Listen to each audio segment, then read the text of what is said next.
No Fusca, os 2 policiais se comunicavam por rádio com alguém chamado Grilo. Minha mãe e minha irmã foram encapuzadas já na Tijuca. Um deles pediu desculpas pelo capuz. Nem todos os casos são perdidos. Violência constrangia aqueles que tinham noção do absurdo. Minha mãe percebeu para onde estavam indo. Quartel do Exército, na Tijuca. Rua Barão de Mesquita. 1º Batalhão da Polícia do Exército. Batalhão Marechal Zenóbio da Costa. Um prédio bonito inaugurado em 1951, em homenagem ao Marechal Zenóbio da Costa, herói comandante da Força Expedicionária Brasileira na Segunda Guerra Mundial. Quartel do Barão de Mesquita. No anexo, ao fundo, o DOI-CODE, o maior centro de tortura na América Latina, que usava tecnologia inglesa e americana. Fazia experiências com novas técnicas de como arrancar confissões e despedaçar o inimigo, sem contar o know-how nacional já testado havia décadas, em presos políticos e especialmente nos comuns. Um infame pau de arara. A máquina de moer ossos, diziam orgulhosos, que inspirou outros centros na América Latina. Readaptou a tortura para a nossa realidade e exportou conhecimento. Detalhes que não sei se a minha mãe sabia. Testemunha as viram chegar, ficarem de pé no pátio por alguns minutos. Empurraram-nas até o Centro de Informações do Exército, uma ala ao fundo. Não lhes tiraram o capuz dentro das instalações. Ela e minha irmã foram revistadas separadamente e despojadas dos pertences. Ficaram horas de capuz sentada num banquinho, num corredor, sem saber que uma estava ao lado da outra. Depois foram fotografadas e fichadas. À noite, foram levadas, cada uma, para uma cela. Almoçamos seguindo a rotina da casa, sem paz. No resto do dia não tínhamos o que fazer, a não ser esperar. Esperar minha avó. Esperar pela decisão dos adultos. A essa altura, todo o Rio de Janeiro já sabia do que tinha acontecido na casa do Rubens e da Eunice. Todo o Rio de Janeiro é a forma como muitos do Rio de Janeiro se referem aos moradores da Zona Sul, de uma classe social determinada, que frequentavam a mesma praia e nem sempre têm as mesmas convicções políticas. Não era todo o Rio de Janeiro, era uma parte dele, uma parte minúscula. Aquela que talvez soubesse quem era Rockefeller. Amigos da família, fingindo que caminhavam pelo calçadão da orla, passavam para checar o que acontecia. Se continuávamos cercados, se havia viaturas suspeitas. Eunice e Rubens foram presos. Uma rede de telefonema se armou. Eunice e Rubens foram internados. Minha avó Olga e meu avô Fatiola chegaram de São Paulo no fim da tarde. Abriram as portas com a chave que tinham, como se abrissem a janela de um ambiente abafado. À noite apareceram alguns amigos da família. Perguntaram-se por que prenderam um casal e uma menina de 15 anos.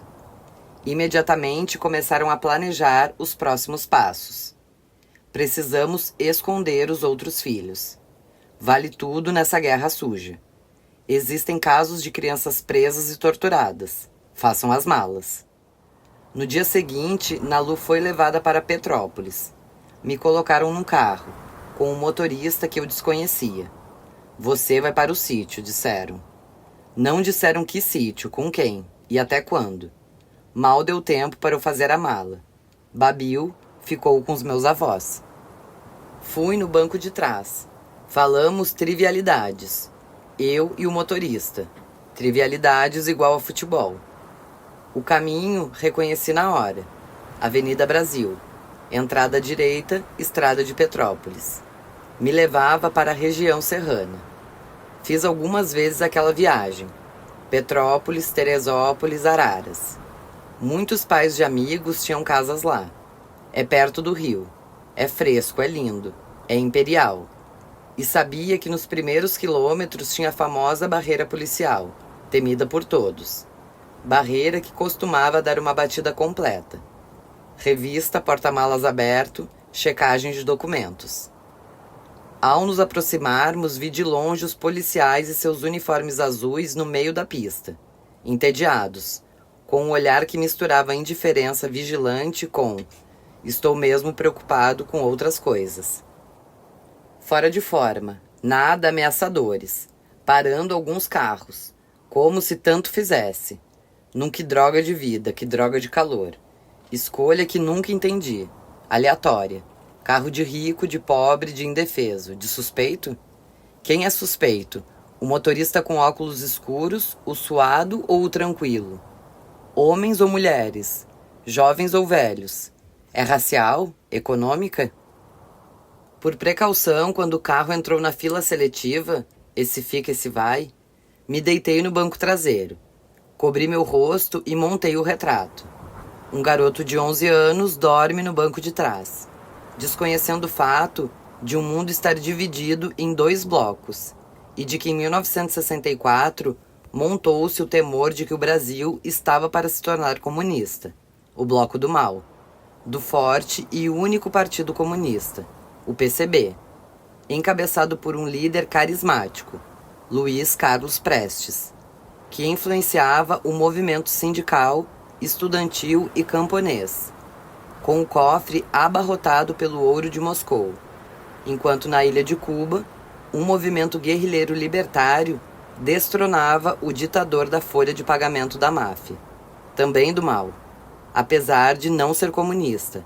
Doutrina essa que conseguiu colocar o primeiro satélite e o primeiro homem no espaço, depois da união de proletários que se industrializou sem patrões. Construiu bombas atômicas, mísseis e uma utopia que não vingou. Câncer comunista que crescia até no mundo livre, através de movimentos guerrilheiros que pipocavam na Ásia, África e América Latina, onde tinha comuna por todo lado, especialmente no Brasil. Na arquitetura, como Niemeyer. No cinema, como Glauber Rocha. Escritores como Graciliano Ramos, Jorge Amado. Grupos de teatro do Centro Popular de Cultura. E dramaturgos, como Dias Gomes, Oduvaldo Viana Filho, Gianfrancesco Guarnieri. Editores, jornalistas, pintores, dando a impressão de que, de repente, toda a intelectualidade tinha virado comuna, e a tradicional família cristã sofria. Seus filhos liam marxismo, diziam que religião é o ópio do povo, e outros, niilistas, falavam da morte de Deus, outros de direitos civis, feminismo, sexo antes do casamento, duvidavam da monogamia, debatiam o sentido da vida e liam um casal de filósofos comuna e promíscuo, Sartre e Simone. Quem deu o golpe de 64 pensou mesmo em nos salvar do comunismo? Planejou enfrentar o comandante-chefe das Forças Armadas da União Soviética, que poderia nos invadir pelo Nordeste com soldados cubanos, munidos de AK-47? Juntar-se às ligas camponesas e arrais, com tanques T-54 e T-55, que estiveram em Praga, no Vietnã, que desceriam o cerrado apoiados pelos aviões supersônicos, caças de interceptação e bombardeios, e cercariam Brasília pelo flanco esquerdo para empossar o proletariado e candangos da União das Repúblicas Socialistas Brasileiras, que sofriam lavagem cerebral de um latifundiário que, como Tolstói, virou comuna, Jango? Cada vez mais, tal tese soa uma asneira bíblica. Mas o garoto dorme no banco de trás. O garoto não sabe do que acontece no mundo e do estresse que vivemos naqueles dias. Deve estar sonhando com o seu Flamengo, que está há anos sem ganhar um título. Mal sabe que na década de 70 e principalmente na de 80, na chamada Era Zico, ele será o time mais vencedor do país. Será campeão do Brasil 4 vezes, da Libertadores e do mundo em 1981. Anos de glória e alegrias, para compensar a frustração dos anos 60. Justamente os anos em que você, garotinho do Leblon, começou a se interessar por futebol e escolheu o Flamengo. Deixe esse carro com esse garoto sonhador passar. Não representa ameaça à segurança nacional. Minha mãe entrou escoltada numa sala que parecia a de uma repartição pública. Tiraram o capuz da cliente. Era assim que chamavam os presos. Depois do interrogatório, viravam pacientes. A repressão política em 1971 estava metódica, com um cronograma padronizado em todos os estados. Quem prendia não era quem interrogava ou torturava. No início, não interrogavam sobre o passado. A prioridade era o presente e o futuro. Se o preso tinha treinado em Cuba, na China ou na Argélia, o matavam em campo, na rua. Ele viajava como se referiam. Em 1971, nem era mais preso. Era um cubano, diziam. Não queriam correr o risco de ter que trocá-lo dias ou meses depois por um diplomata sequestrado. E foram 4 ao todo. Um cônsul japonês, o embaixador americano, o alemão e o suíço Giovanni Bucher. Bucher foi libertado 4 dias antes da prisão dos meus pais. Tinha sido sequestrado no dia 7 de dezembro de 1970 pela VPR, a caminho da embaixada no Rio, e levado para Rocha Miranda, subúrbio carioca. A organização que o sequestrou exigiu 70 presos políticos em troca. O governo não cedeu. O impasse durou até o dia 16 de janeiro. A lista inicial foi recusada. Chegaram até a decidir pela eliminação de Bucher. Lamarca impediu a execução e aceitou trocar nomes. Meu pai sabia desse sequestro. Meu pai sabia intimidades desse sequestro? Quando noticiavam pela TV a demora e o sofrimento que o diplomata devia estar passando nas mãos de terroristas, ele debochava. Tá nada. Está até se divertindo adoidado, fumando seus charutos. Minha mãe reparou. Foi a primeira e única vez que meu pai falou de algo que ocorria nas entranhas da luta armada. Foi a primeira e única vez que deixou escapar uma observação que comprometia a sua segurança e a nossa. Será que ele foi preso por causa disso? Comentou com outros presos que o grandalhão Bucher fumava charutos e jogava cartas no cativeiro? Tinha microfones em casa, espiões nos bares, nos escritórios dele? Comentou no balcão atrás de um bar. Tá nada, está se divertindo adoidado, fumando seus charutos. Num táxi depois de ouvirem a notícia pelo rádio. Tá nada, está se divertindo adoidado, fumando seus charutos, contando piadas, trocando receitas com os guerrilheiros.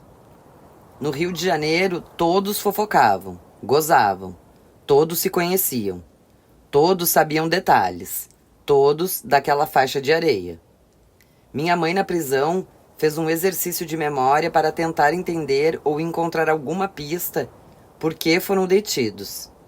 Ele poderia ter dito de brincadeira, piadista que era, gozador. Prenderam um gozador?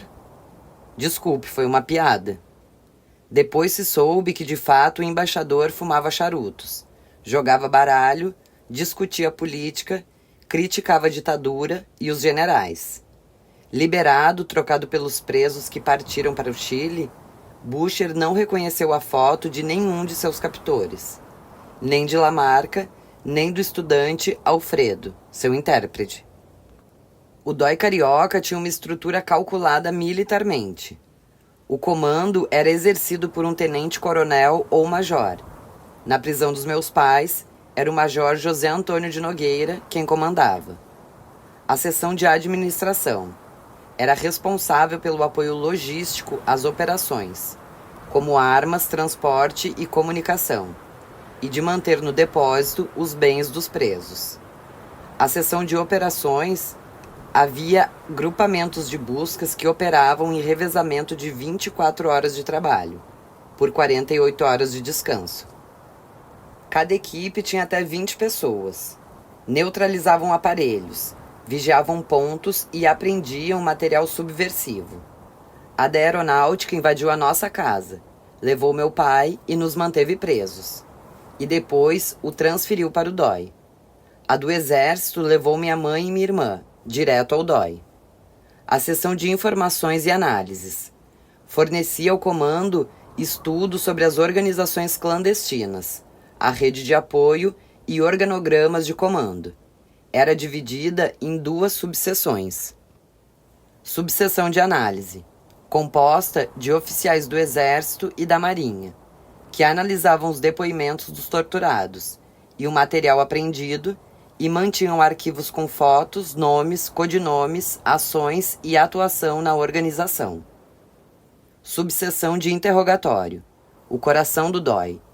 Interrogadores e torturadores compostos por policiais civis, oficiais, bombeiros, cabos e soldados, chamados de Catarinas, pois a maioria vinha do sul do Brasil.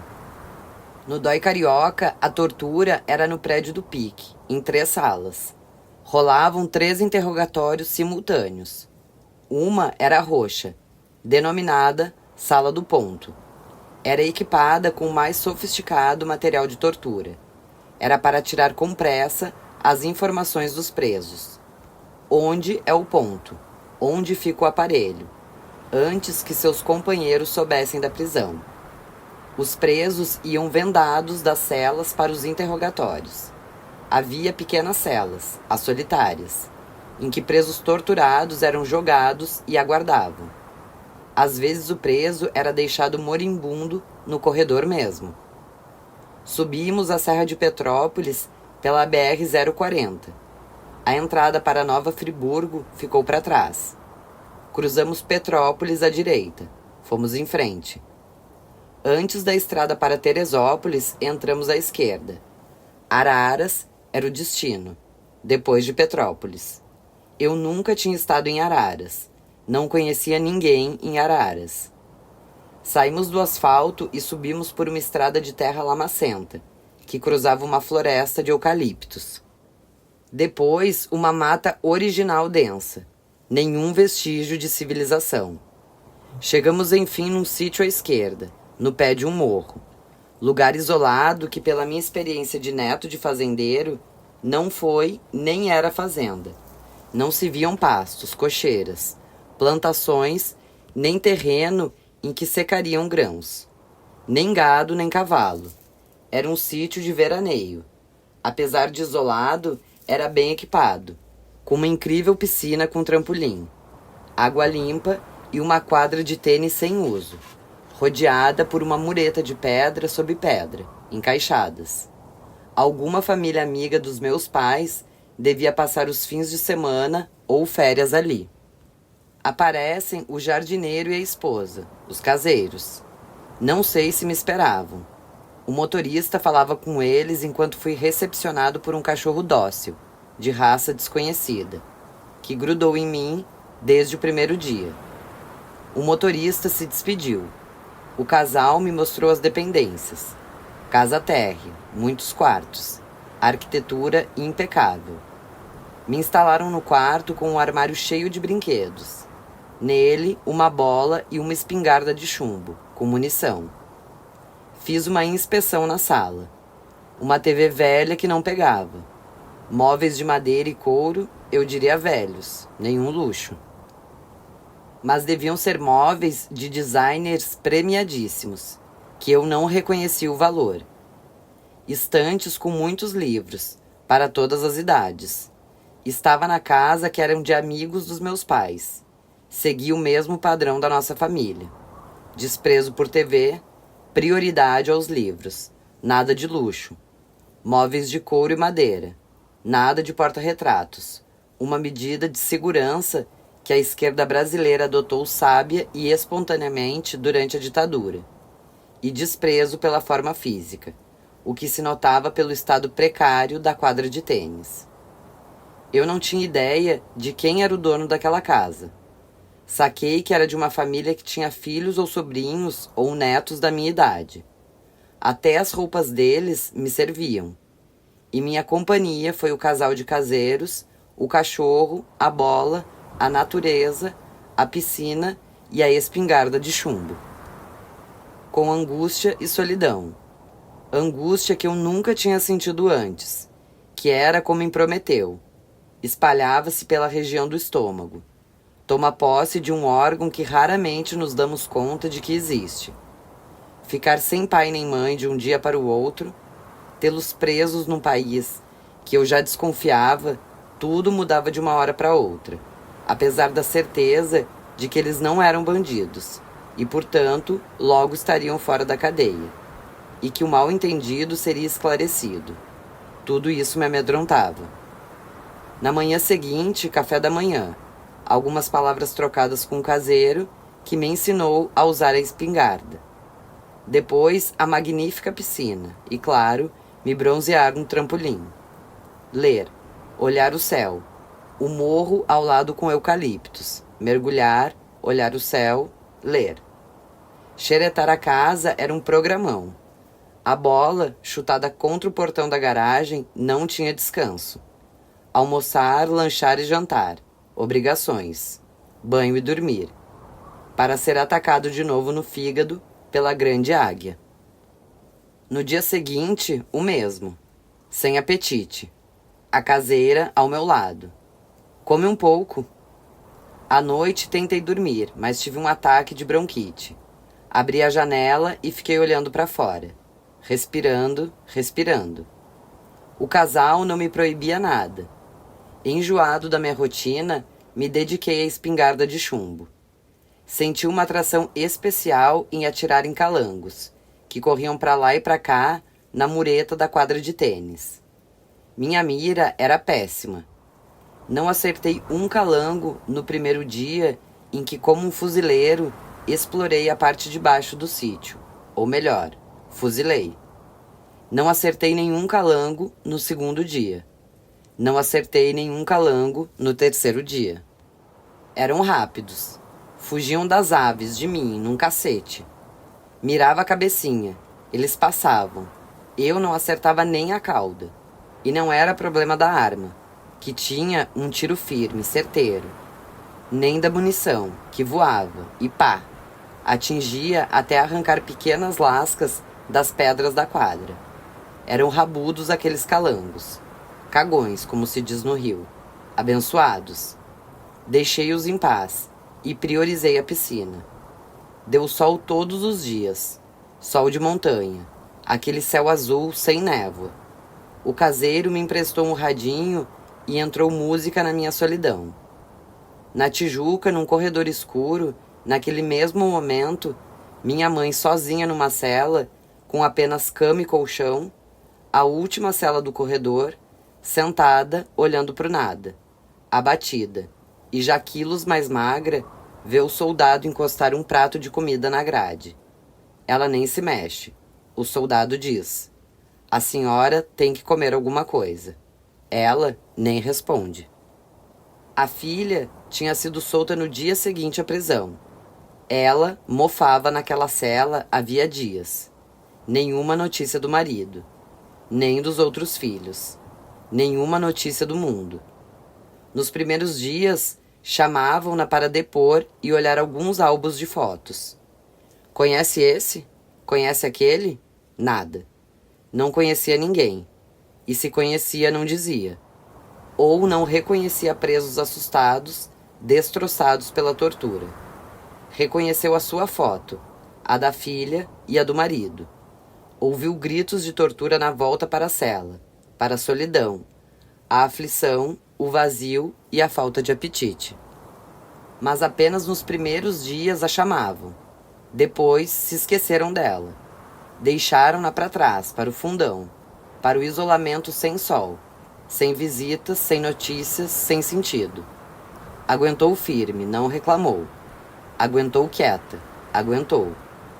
O mesmo soldado de antes, num dia de surpresa, deixou um chocolate no beiral da cela. Ela não disse nada. Deixou e saiu às pressas. Esse ela comeu com gosto. No outro dia, também de surpresa, ela acordou e lá estava ele, o soldado, encostado na cela. Parecia atordoado, infeliz. Como se quisesse dizer algo. Como se fosse explodir, assustado. Olhava indignado para minha mãe. Então ele disse as únicas palavras que faziam algum sentido. Olha, queria que a senhora soubesse que eu não concordo. Só estou cumprindo ordens. Eu não concordo com isso. Isso vai acabar. Um dia vai acabar. O que estão fazendo aqui não está certo. E quando acabar e nos reencontrarmos um dia, em outras condições, espero que a senhora conte a todos que eu não concordava, que só cumpria ordens e que torcia para que isso acabasse logo. O desabafo trouxe um alívio instantâneo, como se um raio de sol atingisse seu rosto, por uma fresta milagrosa na masmorra. O soldado fez um bem incrível a ela. Mostrou que o mundo não estava do avesso para sempre. Que o que ela vivia, sim, não fazia o menor sentido. Que existiam pessoas dentro que não concordavam. Que nem toda a estrutura estava a serviço da loucura. Tinha humanidade naquele terror. Havia aliados da sanidade. E ela nunca mais se esqueceu dessa testemunha anônima do caos. Repetia para nós sempre a mesma história, em detalhes, com as mesmas palavras. Foi das poucas coisas que fez questão que sua memória registrasse naquele fim de janeiro de 1971. Do resto, se esqueceu de muito. Ou não quis falar, ou não quis relembrar. Na Serra Fluminense era comum eu ter ataques de bronquite. Mofo, poeira, umidade. Naquele sítio não seria diferente.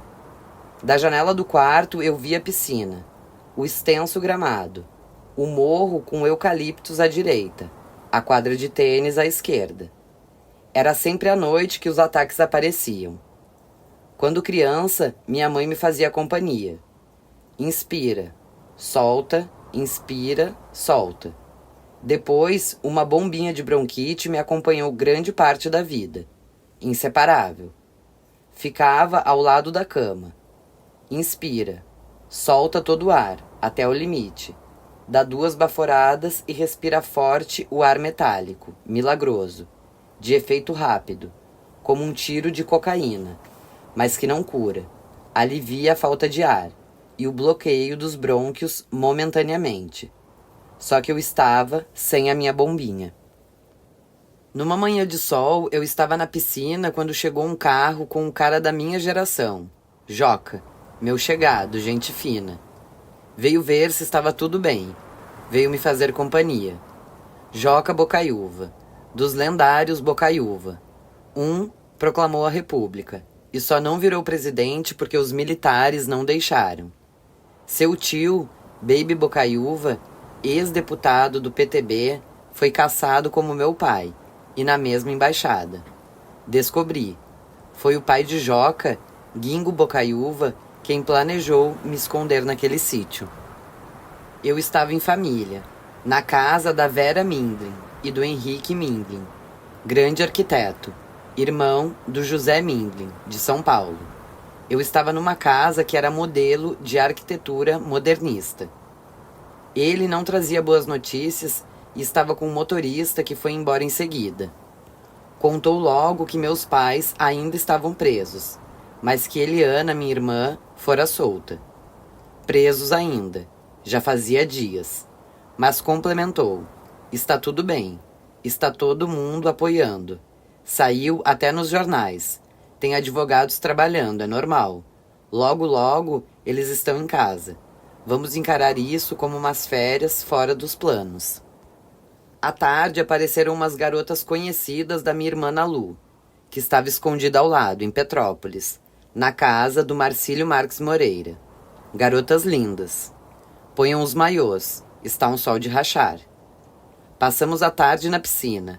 A visão irreprimível de beleza, luz e cor, em contraste com a sombra que o futuro ameaçava, como um pequeno trecho sem nuvens numa montanha, de onde se vê ao longe o clima cagado, trovões, vento e tempestades. Adolescentes cariocas no começo da década de 70, que trocavam a infantilização de brincadeiras com a água por olhares, risadas, encanto, pele, arrepios, cabelos, pelos, brilho, Frases soltas, frases bobas, risadas bobas. Eram momentos de pura contemplação, ao som de um radinho de pilha que tocava os sucessos do programa do Big Boy da Rádio Mundial. 12 dias sem ver a luz do sol, sem notícias da família e do mundo, jogada numa cela, no fundo do dói, sem nenhuma explicação. Abrem a cela. Mais um depoimento.